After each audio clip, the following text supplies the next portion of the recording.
How to delete your repost on TikTok. If you mistakenly reposted something on your TikTok, you can always remove it.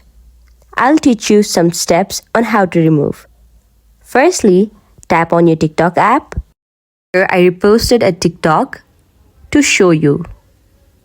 Now I'll go to the option called Profile. As you tap into Profile, go and tap on the two arrows which is upside down.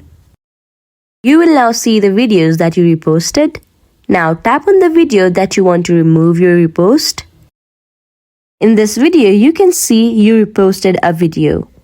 Tap on You Reposted. Here, you have to tap on Reposted again. Once you tap into it, you can see there's an option called Remove Repost. By tapping on Remove Repost, you can remove your repost on your TikTok. If you found my video helpful, please make sure to give big thumbs up and subscribe to our channel. Thank you.